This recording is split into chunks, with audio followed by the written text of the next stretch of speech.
네, 닥터 스테판 13회 시작하도록 하겠습니다. 네, 안녕하세요. 예, 안녕하세요. 안녕하세요. 네, 반갑습니다. 네, 조금 오랜만에 다들 뵙는 것 같습니다. 정 실장님도 지금 보이시고, 우리 런던어도 다시 투입이 돼서 지금 녹음실이 가득 차 있습니다.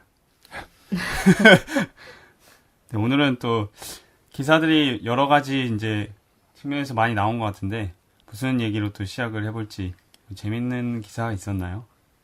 재밌는 기사야 뭐 많았지. 내가 얘기하면 너무 방향이 잡혀질 것 같아서 먼저 하고 싶은 얘기들 해요. 그 전두환 전 대통령 압수수색 있었다고 기사가 나왔는데 그런 거는 이제 물타기죠. 가벼운 얘기예요. 뭐 당연 압도적인 건 당연히 귀태겠죠 지금. 아, 네, 귀태 발언.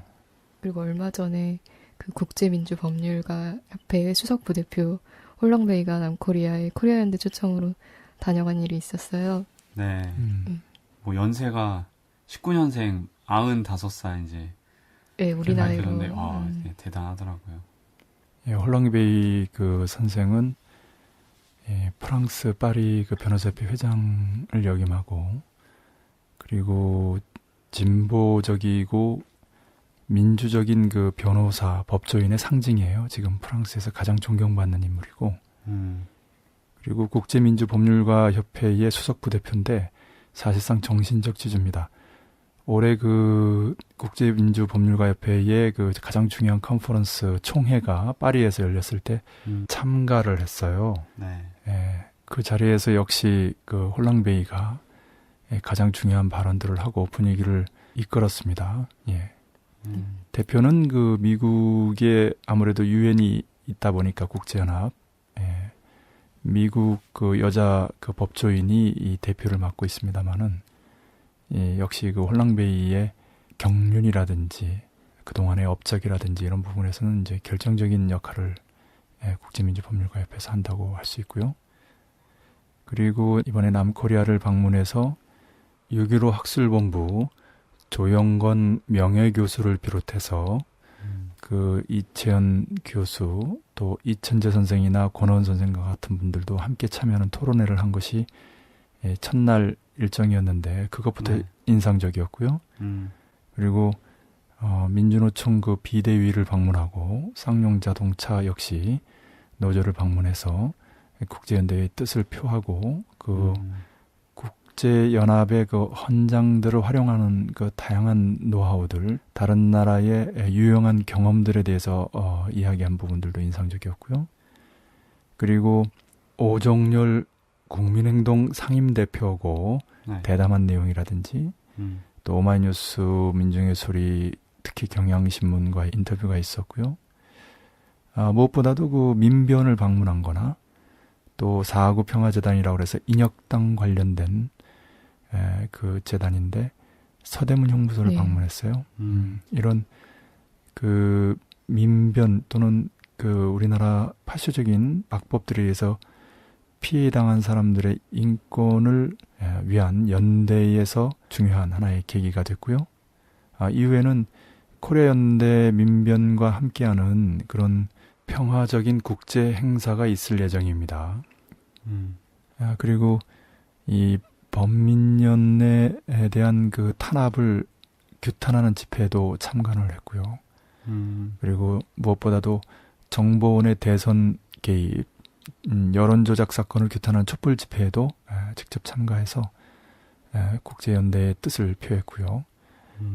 그리고 코리아 연대가 주최하는 그 행사에서 종합적인 강연도 인상적이었어요.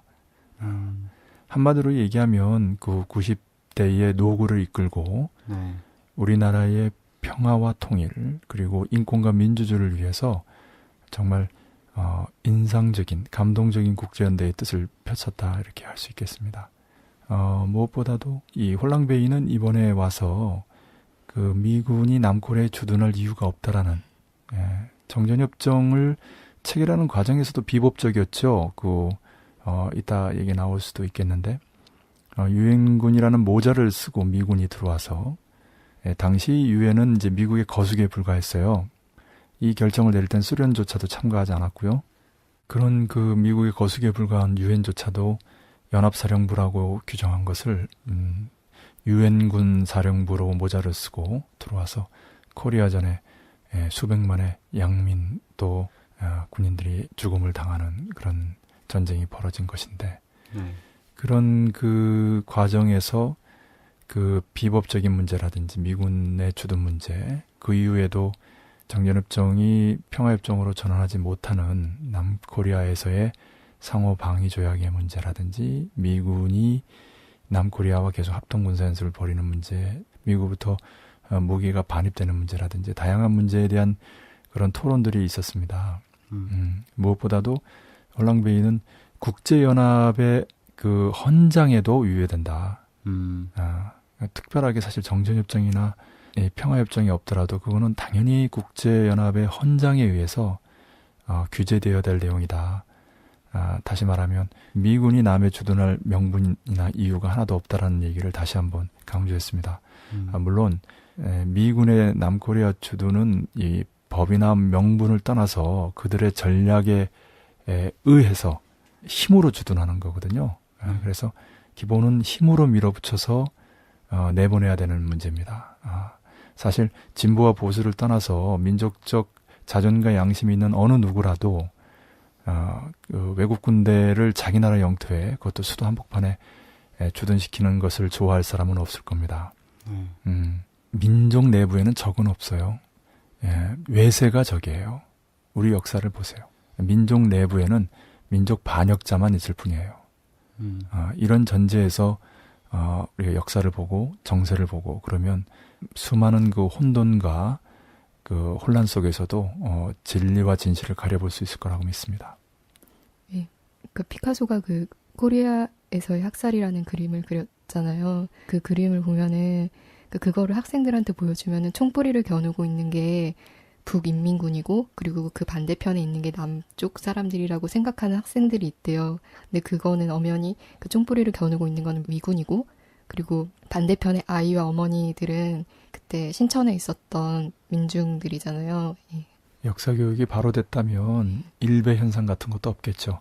그래서 교육이 중요한 거고 그래서 그 교과서에서의 그 사실 왜곡뿐만이 아니라 그 수많은 언론 매체들을 통해서 그냥 융단 폭격하듯이 지속적으로 수십 년간 세뇌 작업을 벌려온 거거든요. 그럼에도 불구하고 손바닥으로 나아가 손가락으로 해를 가릴 수는 없다. 언젠가는 진실이 밝혀지는 법이죠. 그 가볍게 넘어갔는데 귀태 논쟁이 사실 남코리아 내부에서는 가장 중요한 사건이에요. 최근에 곧 수습은 됐습니다마는 그 파장은 오래 갈 겁니다. 그 홍익표 그 민주당 원내대변인이 박정희와 키시노부스케라고 하는 역사적인 인물을 분석한 강성중 그 동경대 교수 저서의 일부 내용을 인용하면서 얘기가 이제 시작됐어요. 그러니까 책의 내용을 인용한 거야. 그래도 문제가 돼요. 남코리아에서는. 그리고 그렇죠. 도덕이 재발절이다고. 귀태라는 거는 이제 이 귀신하고 태 속에 태네 태야 할 때 그 태자예요. 그러니까 쉽게 얘기하면 귀신 자식, 귀신 새끼란 말이에요. 그러니까 그건 태어나면 안 되죠. 그렇죠. 사람이 태어나야지 귀신이 태어나면 안 되지. 여기서 귀신이라는 이미지는 우리의 그 이를테면 뭐 처녀 귀신이라든지 뭐 도깨비 귀신이라든지 이런 좀 그 뭔가 한이 있거나 또 좀 이렇게 귀여운 이런 게 아니고 일본의 그 귀신은 정말 음침하고 정말 그 사악하고 요사스럽고 그래서 이 이미지가 전혀 달라요. 그리고 이제 그 내용은 이제 뭐냐면 이제 만주국이나 이제 기씨 박정희를 이제 염두에 둬서 한 말인 게 귀태라는 말을 좀 넓게 해석하면 만주국도 귀태예요. 태어나지 않아야 될 괴뢰 국가니까 꼭두각시 정권. 그리고 그런 만주국을 사실상 그 건국하고 조정하다시피 한 키시노부스케 같은 사람. 그러니까 이제 군국주의로 동아시아 전쟁, 대동아 전쟁을 일으키는 정말 그 군국주의 화신 이런 사람들. 그 다음에 그 친일을 맹세하면서 만주 군관학교에 들어가고 항일 투사들을 잡는 친일 매국의 맨 앞장에 선 박정희. 네. 그리고 해방 이후에는 기회주의자로서 남로당에 입당하고 좌익 군인 활동을 펼치다가 잡혀서 또다시 동지들을 불고 친미 이 앞잡이로 변신한 박정희. 그 이후에는 이제 5.16 군사 쿠데타로 4.19 혁명을 진압하고 20년간 시대의 군사 파쇼 통치를 벌였죠. 네. 오죽하면 자기 무덤에 침을 뱉어라라고 얘기했겠어요. 네. 그런 그 박정희야말로 다시 말하면 유신독재의 장본인인 박정희야말로 이제 태어나지 않아야 될 존재로서 귀태죠. 그런데 이제 재미난 것은 그 후손들이죠.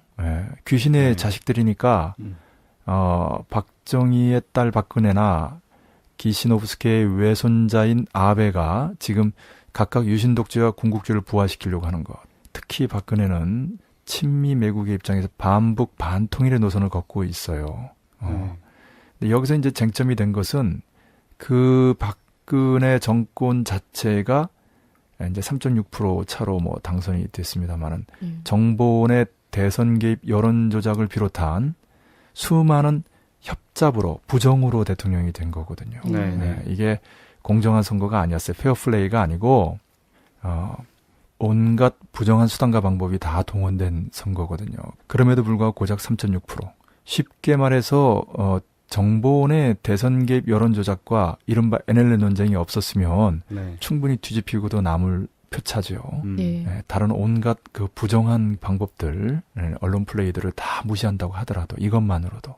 그래서 이제 보다 못한 이제 교수, 학생, 수많은 시민단체들이 시국 선언을 하고 1987년 국민운동 본부에 버금가는 긴급 시국회의까지 조직해서 지금 전국에 그 촛불이 불타고 있는 거 아닙니까? 네.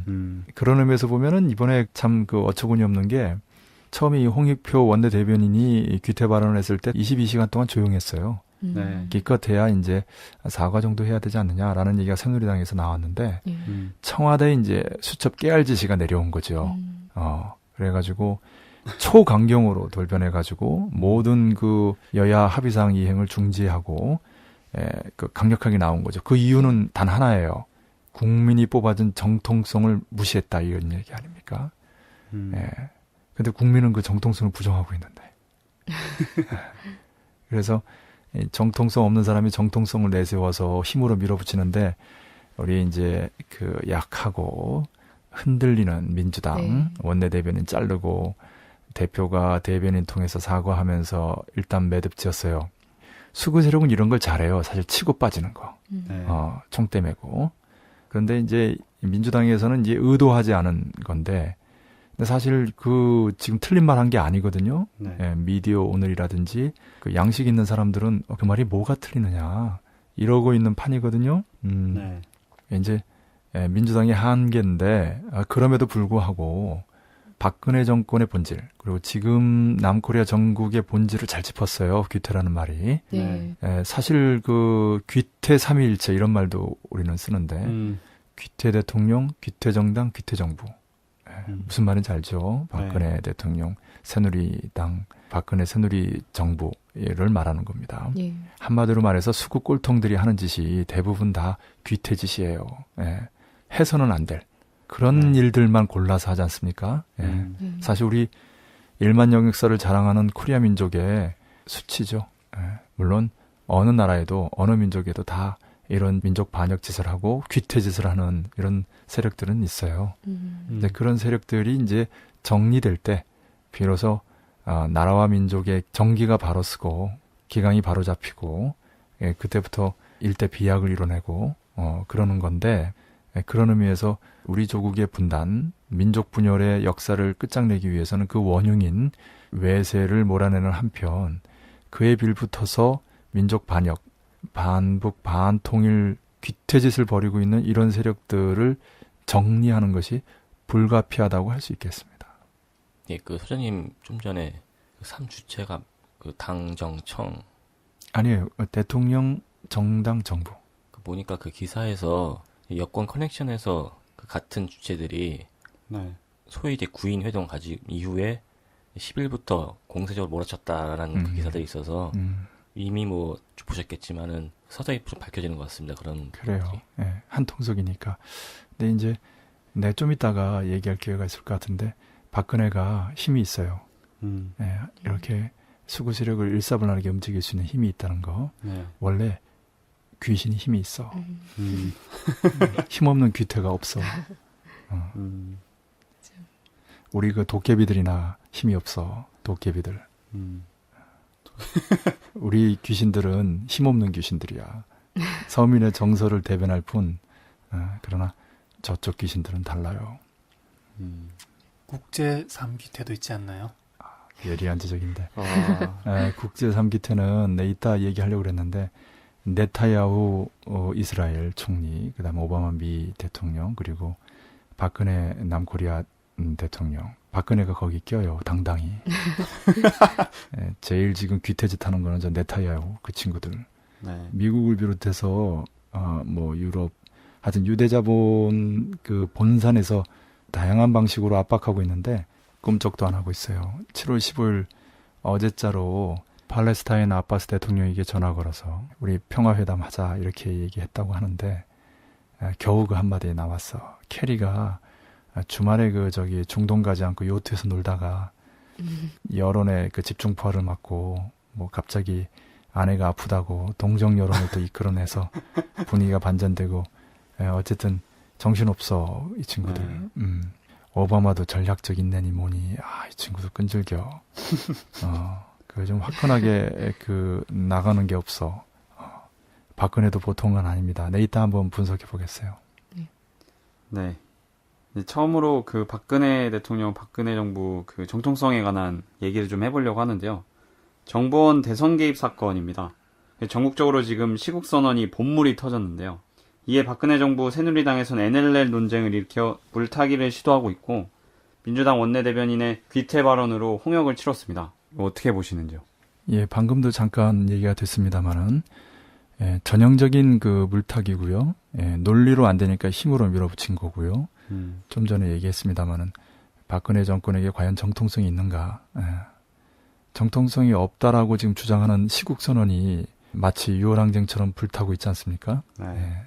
그 세상의 민심은 그 박근혜 정권이 지금 벌이는 그 모습을 유신 독재를 부활시키려고 하는 기도로 보고 있어요. 네. 그러니까 그런 유신 독재, 군사 파쇼 통치죠. 파시즘의 망령을 불러오려고 하는 그 음험한 기도에 맞서서 네. 민중들이 들고르나 저항하는 것은 당연하죠. 네. 그런 의미에서 귀태라는 표현이 정말 적중한 것이고요. 역시 그 설명을 했습니다마는 박근혜 정권은 태어나서는 안 될 정권인 거죠. 박정희와 기시노부스케의 친일 매국과 군국주의의 정신을 계승해서 그 귀태의 후손들이 또 다른 귀태가 돼서 박정희의 친일 매국과 유신 독재, 기시노부스케의 군국주의와 만주국 조정, 이러한 그 귀태들의 후손인 또 다른 귀태, 박근혜의 유신 독재 부활과 철저한 4대 매국, 아베 총리의 군국주의 부활, 이것을 적확하게 지적한 말이 귀태예요. 귀신의 자식, 귀신의 노름, 태어나서는 안 될 사악한 존재들에 대한 경종입니다. 그런 의미에서 보면은 틀린 말이 하나도 없지만 지금 여야 합의 사항을 이행하는 데서 또 다른 물타기로 국면 전환을 기도할 수 있기 때문에 민주당에서는 원내대변인을 사퇴시키고 대표가 사과 발언하면서 수습을 했거든요. 네. 여당 또 청와대에서도 더 이상의 확전을 원치는 않죠. 해봐야 재미없으니. 네. 왜냐하면 귀태가 맞거든. 네. 일단 수습은 됐지만 본질이 어디 가겠어요. 손가락으로 해를 가릴 수는 없기 때문에 박근혜로서는 아주 뼈아픈 일격을 당했다. 이렇게 볼 수 있겠습니다. 어차피 NLL 그 논쟁이라는 것은 논리적으로는 이미 깨졌어요. 노무현 대통령이 포기 발언한 적이 없고 그 아예 민주당에서는 그 등면 지도까지 공개하지 않았어요. 네. 네. 북에 전달한. 그런데 지금 국정원장이나 그 수구 꼴통들은 공동어로구역 자체가 NLL 포기다라는 식의 억지까지 쓰고 있는 거거든요. 이미 이제 네. 그 선까지 물러선 거고 네. 어느 누구도 사실 설득력이 없어요. 그러니까 남은 거는 조동과 종편들, 방송들을 통한 여론 조작, 네. 또 그 귀태 3인방의 억지와 힘의 과시 이를 통한 밀어붙이기밖에 없어요. 따라서 이 문제는 민주당이나 국민들이 원하는 방향으로 정리 안 됩니다. 그냥 시간만 잡아먹을 뿐이에요. 네. 그럼에도 불구하고 전선이 형성됐으니까 잘 싸워야 되겠죠. 최대한 밝혀내고 저들의 기도를 막아내고 그렇게 해야 됩니다. 근데 초점은 뭐냐면 정보원의 대선 개입 여론 조작 사건이에요. 이거는 국기를 흔드는 사건이고 선거의 정통성을 흔드는 거죠. 이 자체가. 예. 네. 그래서 정보원장의 구속은 말할 것도 없고 대통령까지 책임을 지면서 구속돼야 될 사안이고 그렇게 해서 부정선거로 당선된 박근혜 대통령은 즉각 스스로 하야를 선언하고 다시 대선을 해야 돼요. 이 기회에 정보원 해체해야 되고 예. 그러니까 단순한 진상규명이나 책임자 처벌 정도가 아니라 정보원 해체와 정권 퇴진까지 가야 되는 사안이죠. 그거를 NLL 논쟁과 귀태 그 소동으로 물타기를 하려고 했던 거거든요. 예. 그런 귀태 3인방과 그 수구 언론, 수구 꼴통들의 억지와 위력에 겁을 먹고 동요해서는 안 됩니다. 예, 당당히 맞서가지고 바로 잡을 건 바로 잡아야죠. 예. 네. 엊그제 그 촛불 집회에서 정청래 의원이 공동어로구역이 NLL 포기면은 DMZ 평화공원은 휴전선 포기 아니냐고. 예, 정청래 국회의원도 말을 잘하는 사람이죠. 예. 맞는 말이에요. 같은 논리고. 그러니까 남이 하면 스캔들이고 자기가 하면 로맨스고 그런 거죠. 네. 자기 눈에 들보는 못 보고 남의 눈에 튀눈을 보는 거죠. 그 정보원의 그 북남 또는 남북 최고 리더들의 그 대화록 네. 또는 뭐 담화록을 공개한 것은 참 문제가 심각한 거예요. 그거는 이제 1급 비밀이기도 하지만 이런 그 순회회담, 정상회담의 대화록을 공개하는 남코리아 정부의 수반과 만나서 누가 진솔한 얘기를 할 수 있겠어요. 예. 이건 외교적으로도 수치고 그 수준 이하고 오죽하면 워싱턴 포스트지가 국가기밀을 누설하는 국가정보원이라는 그런 내용의 기사를 썼겠어요. 남코리아 국가정보원은 국가기밀을 누설하는 곳이야. 국가정보원장이 나서서 대선 전에 전 원장이 나서서 여당에 흘리고 여론을 조작하는 데 앞장서고 대선 후에는 새로운 원장이 나서서 아예 그 요약본과 원본을 공개하는 아주 대단한 남코리아예요. 그 중심에 이명박이 아니라 박근혜가 있다는 걸 알아야 됩니다. 네. 네. 그리고 거기에서 이제 그 뭐 NLL 포기 발언이 없는데 그 요약하는 과정에서는 마치 굉장히 그 북에 굴종적이고 포기한 듯한 식으로 이 표현을 바꿨어요. 이건 또 다른 문제예요. 공개하는 거하고 조작하는 건 또 다른 문제예요. 네. 그리고 2007년 버전과 2008년 버전이라는 게 있다는 거. 이건 단 한 버전만 있는 거고 파일로도 존재하는 게 아니라 문서로만 존재하는 거거든요. 네. 그러니까 정말 그 대단한 국가정보원의 국가기밀이고 하여튼 모든 면에서 참 대단한 그 이 희한한 일들이 국제적으로 윤창중 사건과 또 다르게 정말 망신살이 뻗치는 그런 일들이 벌어지고 있는 거죠. 이 모든 게 다 귀태스러워요. 그 윤창중도 가만히 보니까 그 한밤중에 술 먹고 광란의 밤을 보내면서 나체로 여자 인턴 앞에서 그 새벽에 이런 과정이 다 귀태스러운 거고 지금 그 전 정보원장이나 현 정보원장이 벌인 희한한 일들도 전부 귀태스러운 일들이에요. 가만히 생각해 보니까 온통 귀태스러워 그쪽은. 네, 윤창중 대변인이 마지막으로 남긴 조 글자가 속옷이라고 그 조사위원회에서 이제 조사받을 때 속옷이었냐 알몸이었냐 물어봤는데 속옷 하고 그 다음에 이제 잠수를 탔다는데 네, 어디로 가셨는지 또 뭐 하고 계신지. 치킨 시켜 먹었다고 기사 나왔어요. 혹시 닥터 스테판 듣고 계신가요? 백미는 내가 보기엔 백미는 마일리지예요. 대단한 사람이야. 윤창중 하니까 생각나는데 네. 잠깐만 또 좀 쉬어갑시다. 박근혜 대통령이 방중에서 이제 시진핑하고 이제 담화할 때 시진핑이 최치원 얘기를 했잖아요. 네. 이게 보통 이 중국인들이 외교하면서 잘 쓰는 수법인데 이제 고사성어라든지 과거의 네. 일화를 들이대면서 이제 은유적으로 비유적으로 하는 얘기들인데 최치원은 후기 신라, 통일 신라가 아닙니다. 발해하고 신라 이렇게 남북 시대였죠.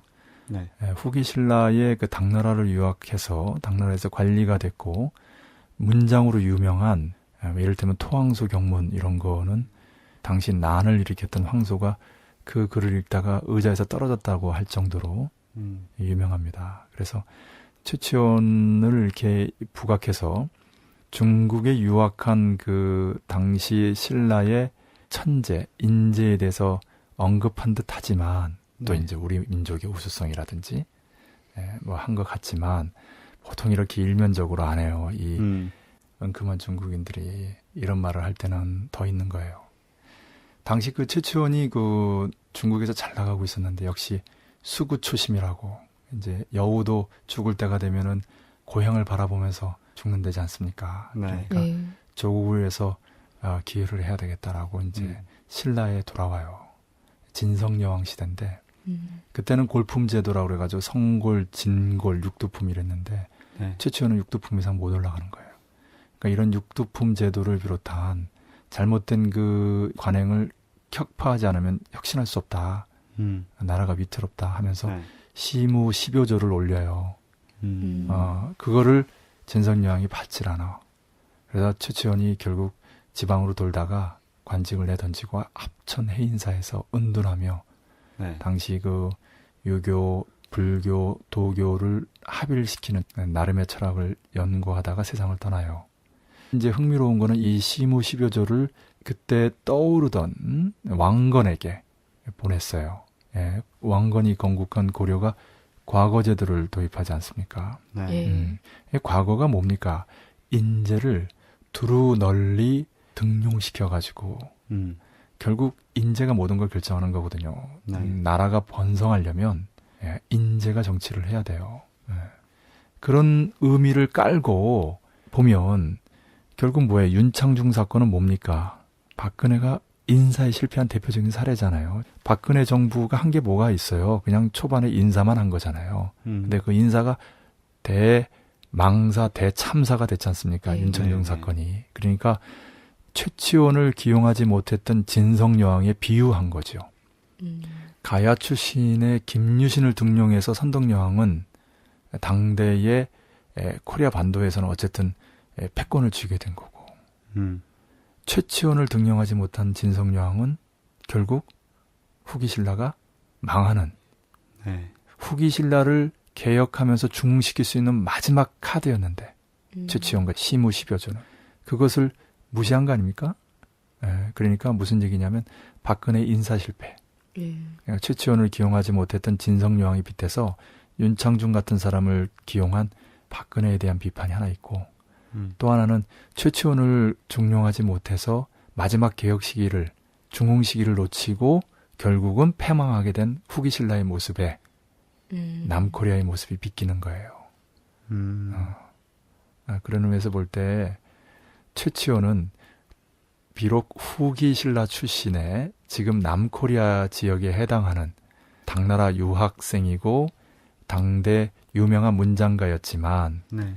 사실 본질로 놓고 보면 이후 북쪽에 있었던 발해를 계승하는 고려의 통일을 암시하는 그런 측면이 있어요.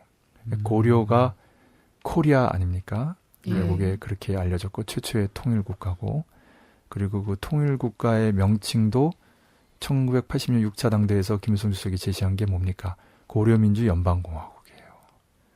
그러니까 최치원의 시무 10여조를 무시한 진성여왕의 후기 신라는 망하고 그것을 받아들인 왕건의 고려가 코리아를 통일시키는 거 아닙니까? 이런 내용을 담고 있다고 봅니다. 아, 네. 잘 들었습니다. 본 주제로 좀 넘어가세요. 코리아 반도의 전반적인 정세 개괄이 필요한 것 같습니다. 군사적 대결 국면이 통일 외교적 대화 국면으로 전환되는가 싶더니 여전히 북미 고위급 회담은 물론 북남 남북 당국회담, 북일 정상회담도 열리지 않고 있습니다. 그렇다고 북이 지난 26일 미사일 4발 시험 발사한 것 외에는 별다른 군사적 공세나 긴장도 보이지 않는데요. 현 정세를 한마디로 뭐라고 진단할 수 있겠습니까? 예, 미사일 뿐이죠. 그러니까 통일의 측면, 외교적 측면에서의 회담도 지지부진합니다. 그런 의미에서 보면 뭔가 기다리고 있는 듯한 모습이고요. 물론 중동 상황도 결정적인 국면이 아직 열리고 있지 못합니다. 막바지라고 할 수 있어요. 네. 북미 고위급 회담도 마찬가지입니다. 북은 7.27 전이든 8월 을지 프리덤 가디언 때든 제한핵전을 포함한 다양한 군사적 공세 또는 공격까지 검토 중인 것으로 보입니다. 제한핵전에 대해서는 이미 여러 차례 자세히 설명을 했고요. 그러나 제한핵전 자체가 매우 큰일이기 때문에 여러 가지를 고려하면서 북미 반미 대결전의 마무리 단계를 통과하고 있다고 봅니다. 이렇게 한마디로 말씀드릴 수 있고요. 이것을 좀 보충해서 베트남의 호지민의 유명한 3대 전선 이야기를 좀 하겠습니다. 네. 군사전선, 외교전선, 국제연대전선 이런 뜻인데요. 네. 코리아는 여기에 2개가 더 있다. 민족통일전선과 반제무장전선입니다. 민족통일전선은 남과 해외 동포, 반제무장전선은 이란 중심의 시리아, 팔레스타인 등등 중동과 관련되는데요. 북은 북베트남과 달리 소련 동구가 붕괴된 후 또 중국이 자본주의화가 되는 조건에서 최강의 제국주의 패권국가를 비롯한 제국주의 연합세력, 특히 유대자본과 직접 대결하고 있는 상황이거든요. 이렇게 가장 불리한 조건에서 오직 주체 역량을 강화하는 주체적인 노선으로 극복하고 있는데요. 민족통일전선과 반제무장전선이 바로 그것입니다.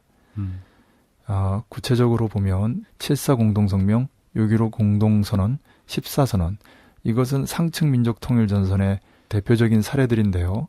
상층 민족통일전선이라는 것은 북과 남과 북의 정부 간의 통일전선을 말합니다.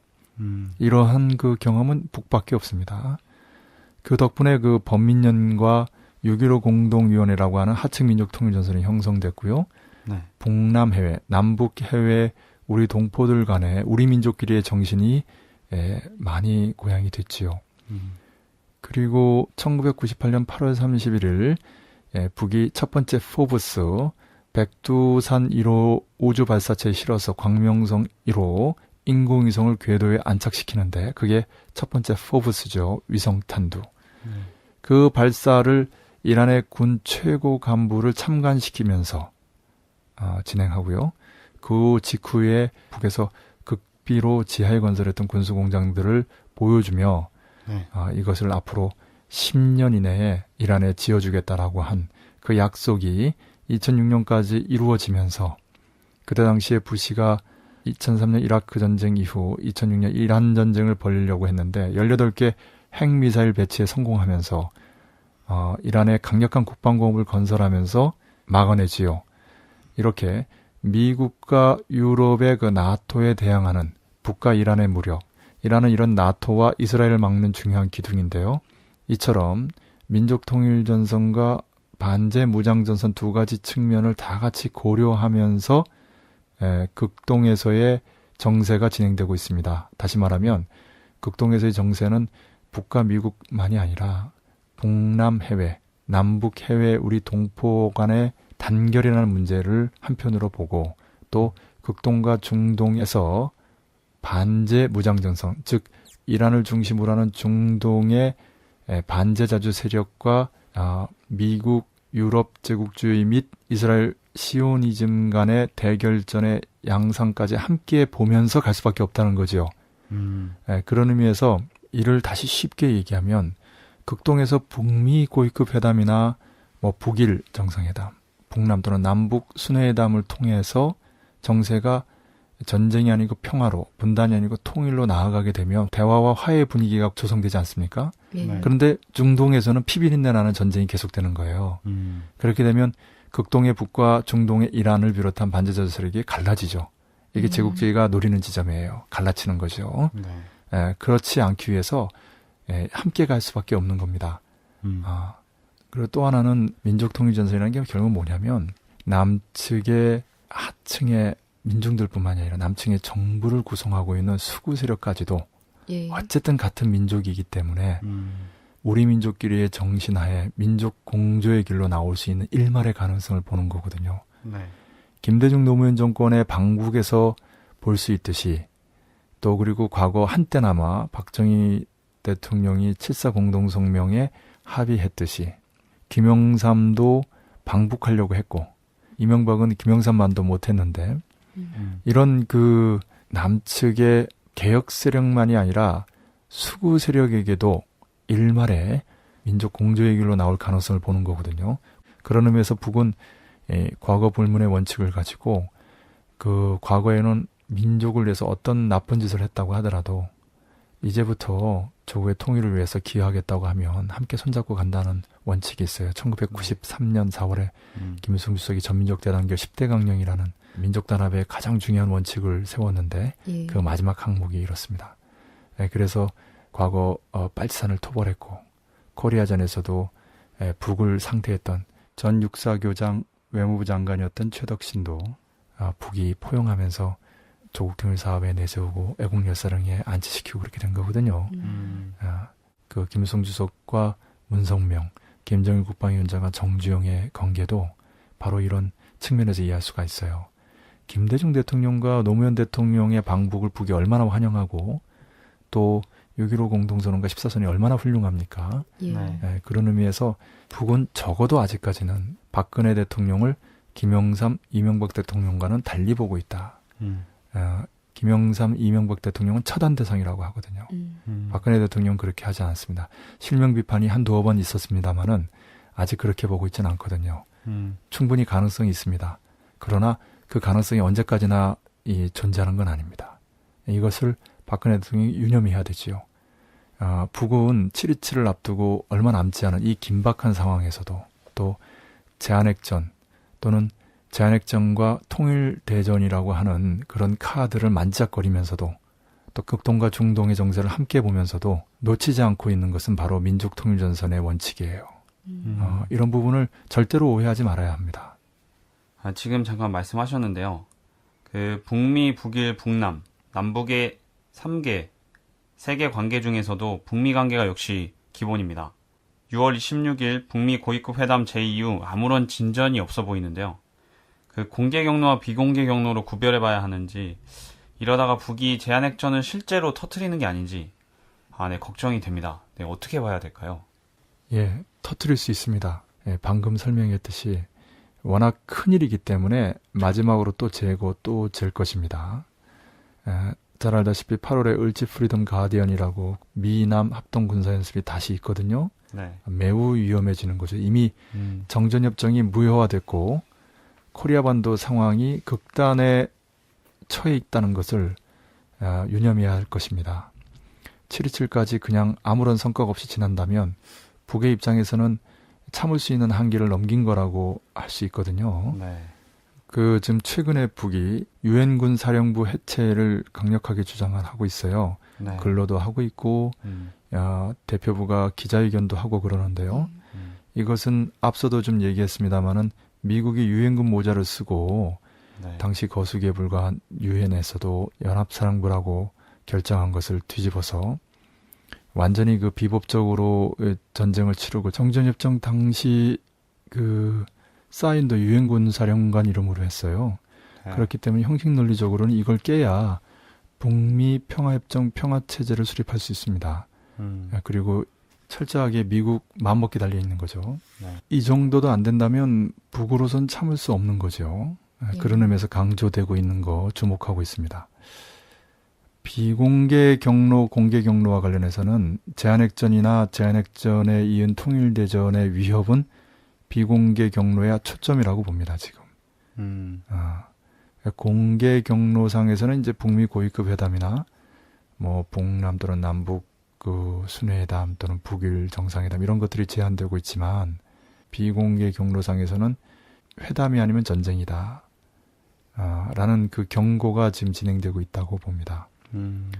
예, 그래서 북의 그 제한핵전 또는 제한핵전에 이은 통일대전의 위협에 굴복한 유대자본 총수 제국주의 연합 세력의 합의 내용이 수면 위로 부상하지 않은 것은 아까도 말씀드렸습니다마는 민족 간의 피를 보지 않으려고 하는 민족 통일전선 측면과 극동과 중동을 다 같이 보는 반제 무장전선의 측면을 염두에 두고 있기 때문이라고 봅니다. 뭐 구체적으로 하와이 미 서부 동부에만 220만 동포가 살고 있고 네. 남해도 근 5천만의 동포가 있고 일본에도 60만이 넘고 중동 정세는 앞서도 얘기했습니다만 지금도 피비린내 나는 전쟁이 계속되고 있고 네. 시리아 운명이 아슬아슬한데 극동만 따로 평화와 통일로 갈 수는 없는 거거든요. 다시 얘기해서 제한핵전을 하자니 곳곳에 있는 우리 동포들의 운명을 걱정하지 않을 수가 없고 극동만 따로 가자니 중동이 또 한편으로 우려되는 거죠. 그런 의미에서 참고 또 참고 또 참는 거고 재고 또 재고 또 재는 건데 네. 이것을 이제 그 제국주의 세력이나 또는 박근혜 정권이 오해한다면 그렇게 되면 참을성의 한계를 넘는 일이 벌어질 수 있죠. 다시 말하면 어쩔 수 없구나 하면서 제한핵전을 벌인다든지 그리고 실제로 제한핵전을 벌이는 것은 극동 중동 정세를 함께 푸는 데서는 최적이에요. 그렇기 때문에 유대자본을 비롯한 제국주의 연합세력은 제한핵전은 재앙 중에 재앙 중에 재앙이에요. 그래서 뭐 월드워 Z라든지 네. 아르고라든지 이런 영화들도 만들어지는 거고 피터 프라이 박사, 제임스 올시가 월스트리트에 공동 기고도 하는 거고 최근에 올리버 스톤 감독조차도 파이낸셜 타임즈하고 인터뷰하면서 이런 걸 경고한 거거든요. 겉으로는 스노우든의 폭로를 계기로 오바마 정권이 전체주의 정부식으로 가는 거 아니냐라는 얘기도 있지만 그런 투명성 문제만 아니라 군사주의, 부시 못지않은 군사주의적인 그런 모습을 경고하면서 뭐 이를테면 사르트르의 말을 인용을 했는데 미국은 광경병에 걸렸다. 이런 그 경고도 하면서 이제 올리버 스톤도 유대인이고 파이낸셜 타임즈도 유대자본의 소유죠. 하나 더 이제 하면은 북도 최근에 미국에 있는 한 진보적인 연구소장을 초청해서 북이 심혈을 기울여서 작년에 개관한 무장장비관 돌아보게 해줬는데 그 속에서 러시아의 S-300, S-400을 능가하는 요격 미사일 체계를 눈으로 확인한 네. 그 경험담을 글로 인터넷에 공개했어요. 네.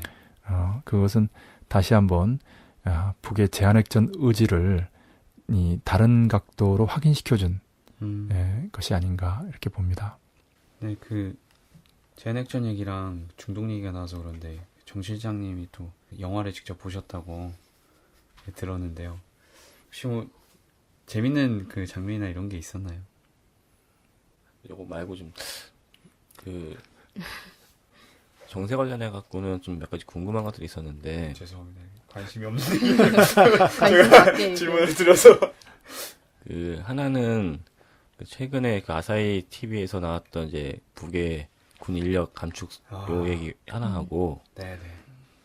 맞물려 갖고 이제 C7 관련해 갖고 이제 북에서 외신 기자들을 대거 초청한다는 얘기, 그다음에 열병식 한다는 거. 다른 하나는 이제 평양에서 베이징으로 뭐 고위급 인사가 갔다 이런 얘기들이 좀 있는데 일단은 예전에 제가 한 5월 달인가 눈여겨 보지 않았던 기사가 북에서 이제 군량미를 그 풀었다라는 얘기가 많이 있었거든요.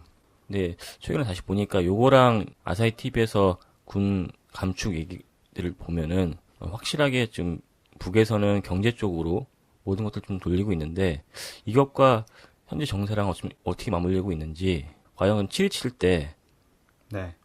뭔가 좀 거대한 선언을 하지 않을까 그냥 막연하게 좀 생각을 해봤는데요. 작년 4월 15일에는 김정은 제1비서가 그 세계에 최초로 공개 연설을 하고 화성 13호를 공개했었는데 네네. 과연 이번 7.27 때는 이보다 더 한 것들이 좀 나타나지 않을까 그냥 생각을 해보고요. 다른 하나는 이제 베이징으로 출발했던 비행기 안에 과연 저는 지금 나오는 장성택 또는 김경희가 전 탔다고 생각이 안 하거든요. 네.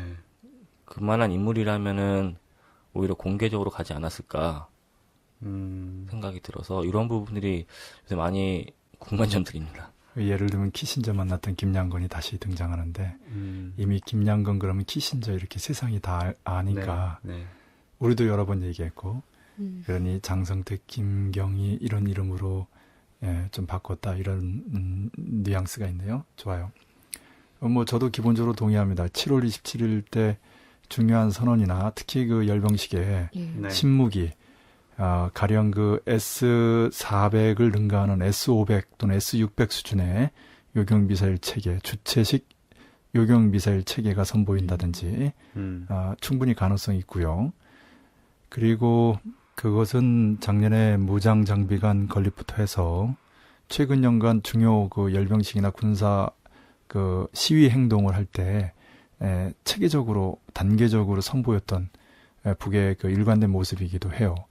결국 그 어떤 군사적인 공세 또는 군사적인 그 압박을 실물로 보여주는 데서 무슨 시험이 아니라면 예. 이런 열병식의 그 시위가 바로 그 한 방법이 아닐까 생각하기 때문에 그렇습니다.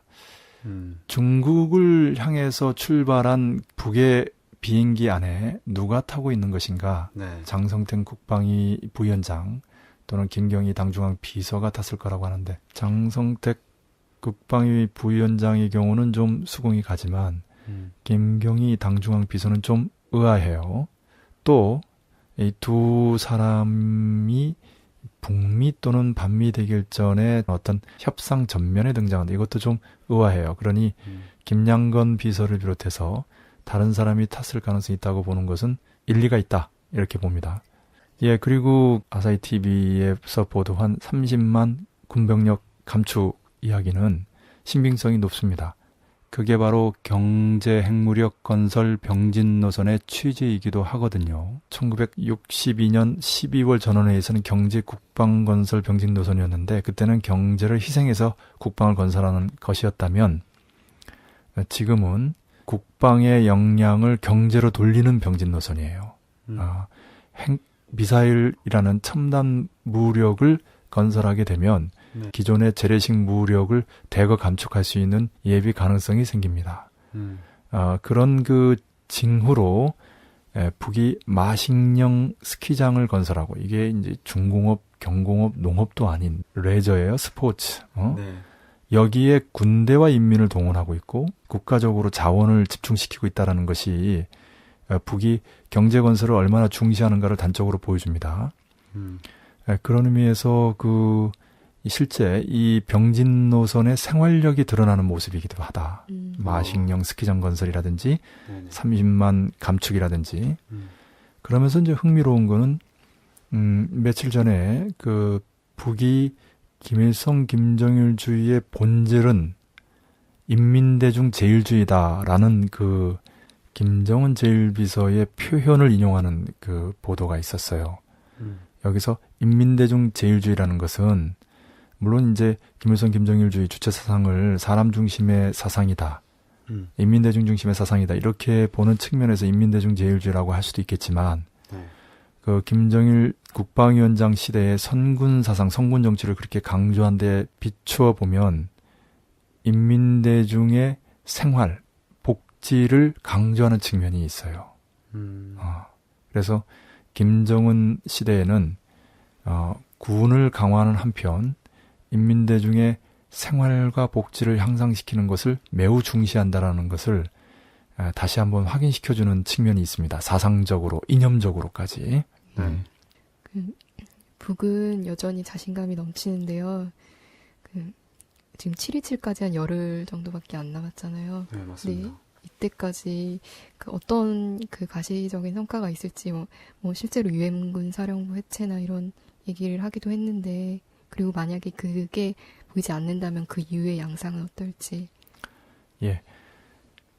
이미 여러 번 얘기했습니다만은 코리아 반도의 정세는 북미, 북일, 북남 또는 남북, 군사, 외교, 통일 이런 관계입니다. 그런데 북일이나 북남 또는 남북 관계는 7.27 이후에 해도 돼요. 왜냐하면 7.27 자체가 정전협정 60돌, 다시 말하면 정전협정, 정전체제를 평화협정, 평화체제로 전환시키는 계기거든요. 네. 근데 9월 9일은 공화국 창건 65돌, 즉 외교와 통일의 계기란 말입니다. 예. 그런 의미에서 북미 고위급 회담이 북일, 북남 또는 남북의 관계 문제를 푸는 중심고리이기도 해요. 그걸 먼저 풀어야 다른 것도 풀리는 거고, 예. 북미 관계가 풀리지 않는데 북일, 북남 또는 남북 관계가 풀리지 않습니다. 그런 의미에서 7.27 전에 본다면 중순쯤 10일에서 20일 정도 사이에는 뭔가 가시적인 성과가 있지 않겠는가라고 본 건데요. 여기서 이제 중동 문제가 걸렸어요. 구체적으로 이스라엘 팔레스타인 문제죠. 시리아는 G8회의에서 평화회담으로 정리가 됐고, 그 즈음에서 아프간에서 미국과 탈레반의 회담이 시작됐거든요. 물론 이제 회담했다, 교전했다, 계속 곡절이 있습니다만은 중동 문제 핵심은 이스라엘 팔레스타인 문제예요. 예. 네. 그리고 그것은 이스라엘의 시오니즘 꼴통들의 완고한 입장을 바꾸는 거거든요. 이것을 케리가 여러 차례 방문하고 클린턴까지도 방문하고 또 이집트 정권까지 바꿔가면서, 이집트 정권은 상대적으로 친 이스라엘 정권이 바뀐 거고요. 언제든 정권이 교체될 수 있다는 것을 힘으로 보여준 거고요. 지금 새로운 정권을 사우디하고 아랍에미리트라고 해서 유대자본이 직접 관할하고 있는 나라들이 80억 달러나 지원해준다고 하거든요. 이런 과정도 이스라엘 정부에게는 무언의 압력인데, 이런 그 방법들을 쓰면서도 아직 중동 문제는 결정적으로 풀리지 않고 있습니다. 15일에 이스라엘의 네타냐후 총리가 팔레스타인의 아바스 대통령에게 그 전화를 건 이 정도가 가시적인 성과입니다.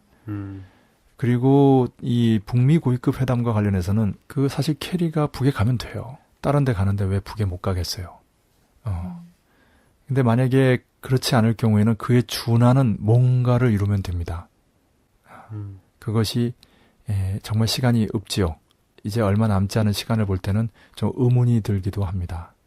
그런 의미에서 북으로부터 중국으로 간 그 중요한 인물을 태운 비행기에 과연 누가 탔고 어떤 목적인가가 주목이 좀 되고요. 네. 최근에 유엔군 사령부 해체를 주장하는 글들도 인상적이에요. 뭔가 있기는 있을 텐데, 그리고 사실은 이 정도 가지고는 안 풀립니다. 근본적으로 평화체제가 수립이 되면서 미군이 단계적으로 나가는 거, 8월에 있는 일제 프리덤 가디언 미남 합동 군사연습이 중단되고 남의 그 재래식 무기 일체 반입되지 않는 이런 과정들이 이루어져야 되거든요. 그래서 하나의 선언이 아니고 실질적으로 이루어져야 돼요. 그런 분위기가 마련돼야 되는 겁니다. 그런 의미에서 볼 때 북을 만족시키는 어떤 가시적인 성과가 지금 없는 조건에서 북은 오히려 섣부른 북미 또는 북일, 북남 또는 남북 회담의 제의보다는, 여기서 이제 북남 또는 남북 회담은 최고의 급을 말합니다. 이 개성에서 작게 실무적으로 진행되는 것이 아니라 그 남코리아 중소기업가들의 그 고충을 풀어주는 실무적인 수준의 회담이고요. 이것을 북이 여전히 좀 움켜쥐고 결정적으로 진전시키지 않고 있다고 봐야 됩니다. 그러면서 7.27 전승절을 매우 크게 지금 기념하거든요. 최대 규모로 모이고 아마 중요한 연설이나 특히 그 강력한 최첨단 요격 미사일 체제의 공개 등 다양한 위력 시위가 있을 거라고 봅니다. 네, 여담인데요. 만약에 너무 조용한데 실제 군사적으로 충돌이 발생을 한다면은 이제 해저라고 생각이 드는데, 보니까 서해 쪽에서 좀 지진이 많이 발생한다고 나와 있더라고요. 이제 성기자랑 잠깐만 봤었는데 네. 올 상반기에만 36차례인가 서해에서 지진이 발생해서 그 연간 평균보다 사실 한 2배 정도 높은 수치라고 이렇게 보도가 났었습니다. 최근에 그 함경도에서 핵시험으로 의심되는 그런 지진파도 발생했고, 서해에서 지금 그에 유사한 그런 지진파가 발생해서 그 주목을 끌고 있는데, 이것도 이제 북이 가끔씩 말하는 세상이 알지 못하는 무기 중에 하나일 수도 있겠죠. 그런데 저는 그 7.27 전에 어떤 군사적인 충돌은 없을 거라고 봅니다. 지금의 기조로 봤을 때는 군사적인 충돌이라는 게 일시적인 어떤 작은 규모의 충돌은 별 의미가 없고요. 그리고 전면적인 것이라고 한다면 좀 더 양쪽 축적이 필요합니다. 제한핵전이나 통일대전이나 그에 맞는 준비가 또 여러 가지 그 사전 정지 작업이 필요한데 그런 징후들은 좀 잡히고 있지 않아요. 지금은 말 그대로 7.27 전승절 기념식 준비로 좀 바쁩니다, 북이. 이런 와중에 무슨 교전이라든지 또 전쟁이라든지 이렇게 벌어지진 않을 것 같아요.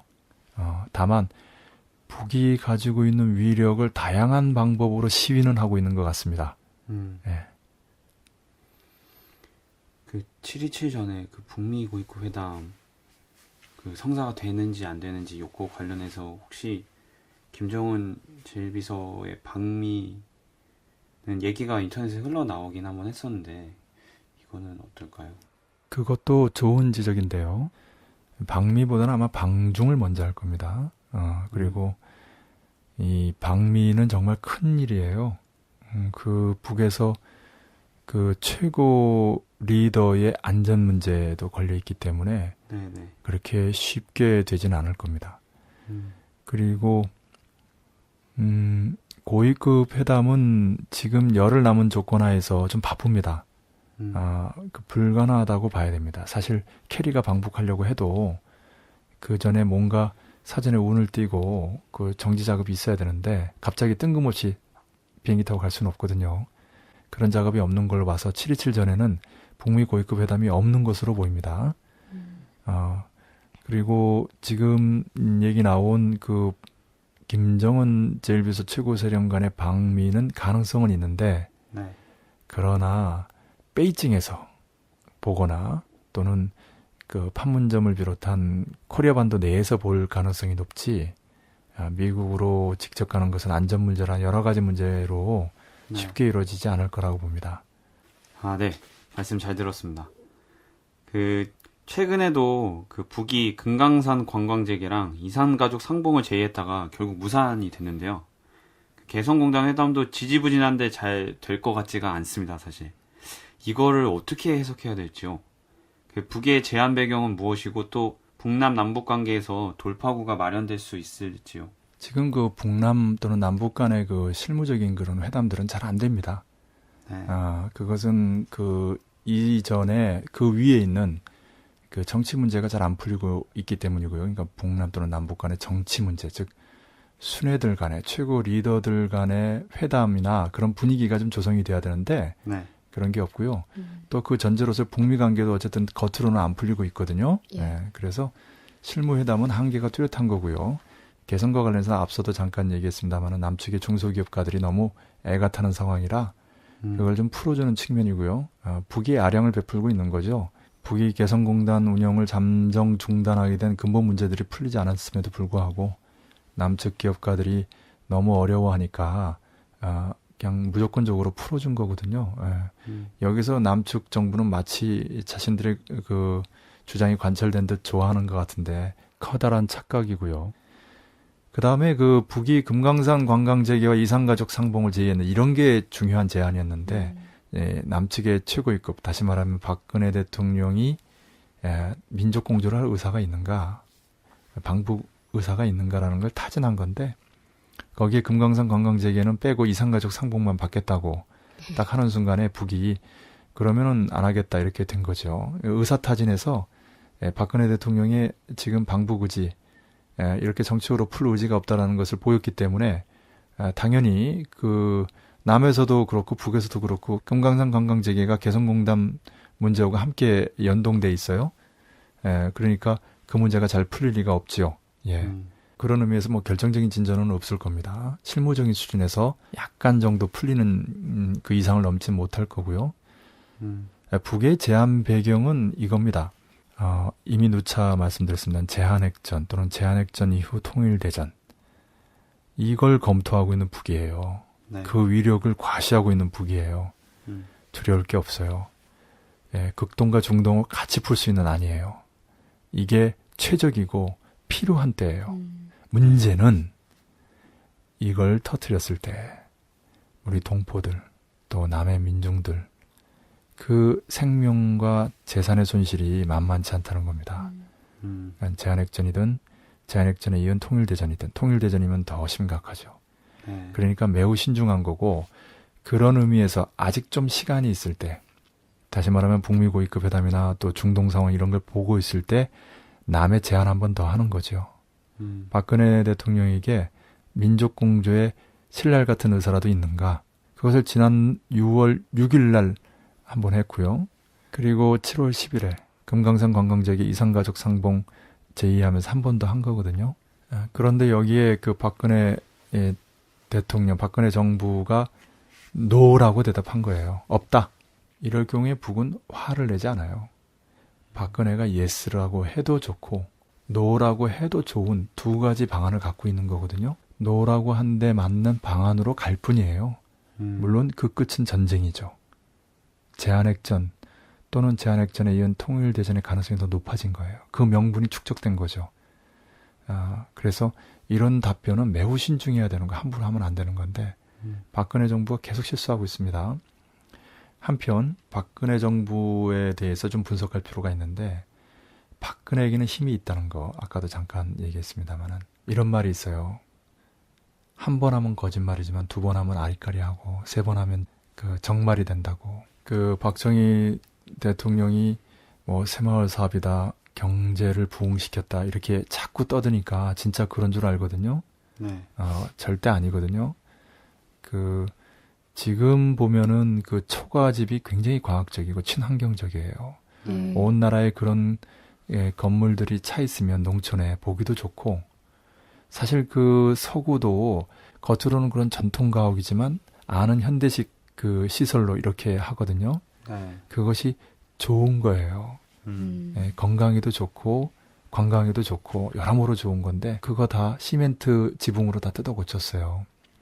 그리고 비싼 농기계들 억지로 사게 했고 빚을 지게 했고 그다음에 농산물은 저가로 네. 그러니까 살지 못하는 노동자들이 도시로 모여서 실업자 대군 저임금 노동자들을 양산하게 만드는 이게 박정희 경제거든요.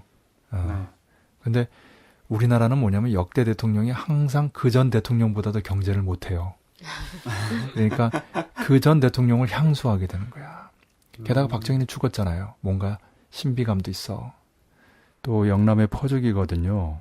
전국적으로 세금을 거두어서 영남에 퍼주는 거 아닙니까? 영남 지역 이기주의가 있어요. 그리고 그 수구 세력이 있는 거고요. 거기다가 박정희도 죽고 유경수도 죽었잖아요. 총격에. 네. 뭔가 이 역사적이고 사건적이잖아요. 게다가 싱글 레이디야. 자식도 없어. 네. 외국어도 잘해. 외모도 괜찮고 패션 감각도 있어. 그런 신비주의 이런 것들이 박근혜의 그 인기 지지도를 형성하고 있어요. 그런데 아무리 귀퇴스럽게 보여도 귀퇴로서의 본질은 달라지지 않습니다. 이게 무슨 말이냐면 귀퇴스럽다라는 건 뭐냐면 귀한 자태라는 거예요. 한자가 다릅니다. 네. 굉장히 귀하게 보여도 귀퇴로서의 본질, 귀신 자식이죠. 귀신 자식으로서의 본질은 달라지지 않는다라는 겁니다. 무슨 얘기냐면 귀신 자식이 아무리 예쁘장하게 분칠을 해도 귀신 자식이지 사람 자식은 아니라는 거예요. 네. 박근혜 정권이 이거저거 힘도 있고 인기도 있지만 가장 중요한 정권의 본질, 민족과 민중을 사랑하고 민족과 단합하고 외세를 배격하고 그렇죠? 예. 그렇게 바르게 정치하지 않는 한 그런 수완을 발휘하지 않는 한 박근혜 정권은 귀퇴 정권일 뿐이에요. 좋은 의미의 귀퇴 정권이 아니고 나쁜 의미의 귀퇴 정권 말하는 겁니다. 지금은 앞서도 얘기했는데 북이 김영삼, 이명박 정권처럼 처단 대상이라고 공언하고 있지는 않지만 실명을 거론하면서 비판하고 있는 단계고요. 마지막 단계에서 검증 중이라고 봅니다. 박근혜 정권이 이 외세 공조와 4대 매국이 아니라 민족 공조로 나아간다면 희망이 있지만 그렇지 않고 지금처럼 외세의 앞잡이로 수국 꼴통을 대변하며 반복 대결 정책을 펴는 한 더 이상 여지가 없고 그렇게 해서 시간이 가다가 어느 한순간에 제한핵전 또는 제한핵전이는 통일대전으로 꽝 터지게 되는 거죠.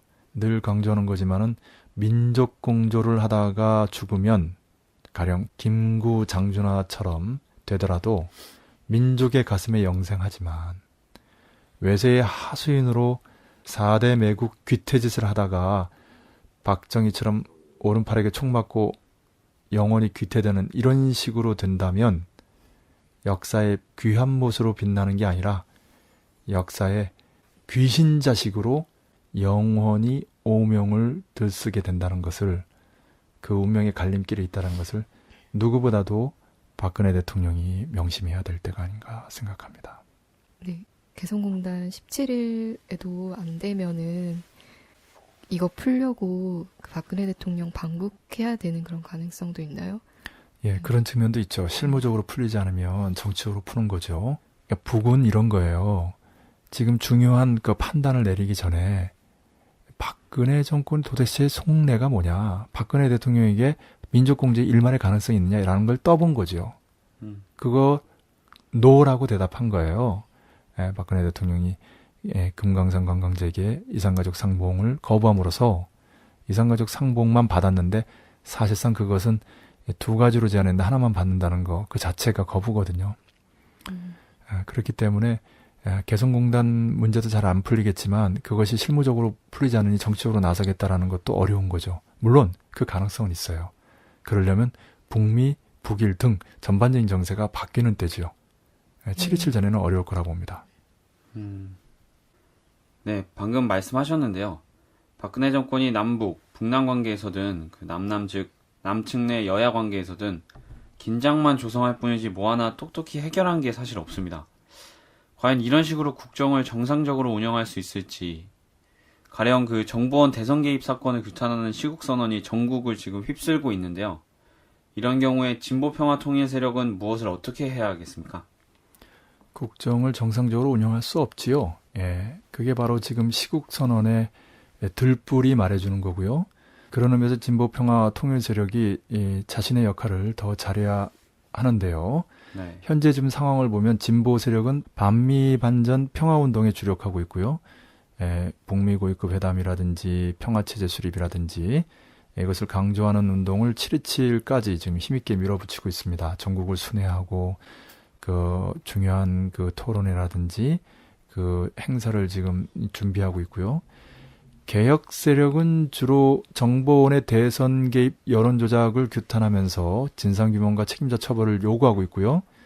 대통령 사과라든지 좀 더 나아가서 일각에서는 정보원 해체 또 박근혜 정권 퇴진 구호까지 나오고 있는데요.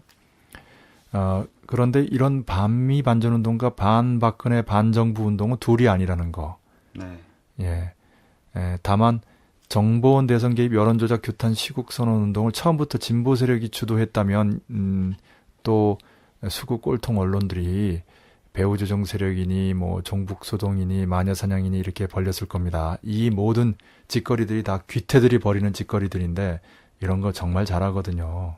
결론적으로 진보 세력은 지금까지는 자연 발생적으로 이루어진 반박근혜 반정부 운동이 앞으로는 더욱 힘있게 정방향으로 나아갈 수 있도록 두 운동이 반미 반전 운동과 반박근혜 반정부 운동이 결합하는 것이 필요하다고 봅니다.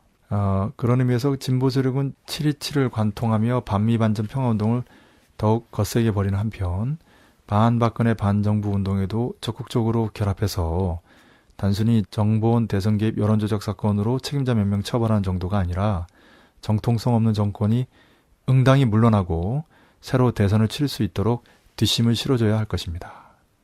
구체적으로 NLL 논쟁이나 귀태 논쟁이나 이렇게 물타기를 하는데 다 그 귀태들의 그 귀태 짓거리들인데 이런 여론조작에 놀아나지 않도록 사건의 본질을 강조해주고 이 기회에 정권의 정통성을 바로 세울 수 있도록 그 중요한 역할을 해야 될 거라고 봅니다. 한마디로 그 박근혜 정권이 귀한자식 귀태인지 귀신자식 귀태인지는 실천이 말해줄 겁니다. 박근혜 정권이 어떻게 하느냐에 따라서 역사에 빛날 수도 있고 역사의 오물로 기록될 수도 있다는 거 아까 말씀드렸는데요. 다시 한번 강조하고 싶습니다. 아, 네.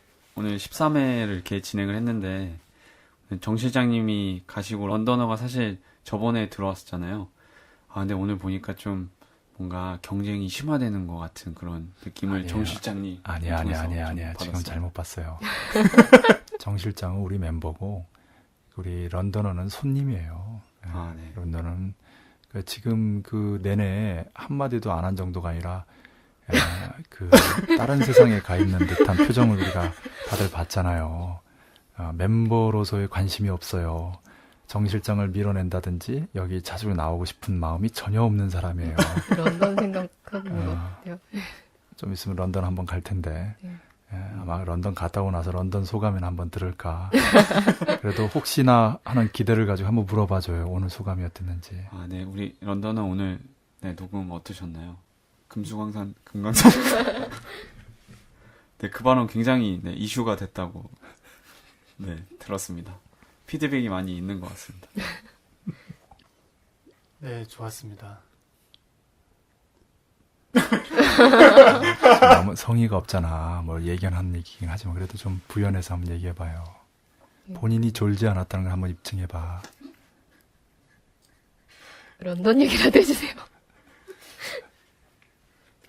그 저기 북이 금강산 그 관광 재개자고 한 거 네. 남에서 거부했다는 얘기 내가 몇 번 얘기했는데 어떻게 생각해요? 네, 빨리 금강산 관광이 재개돼서 소장님께서도 한번 가셨으면 좋겠습니다. 네, 그렇게 되면 그때는 꼭 저도 소장님을 따라서 한번 방문을 했으면 좋겠네요. 그 김 차장님 말하신 무슨 술이죠, 그게? 들쭉술, 불개미술. 네. 내가 이름은 기억해두지. 네. 저는 꼭 한번 먹어보는 걸로 가서. 아, 진짜 소감이 없어요? 편안하게 얘기해봐요.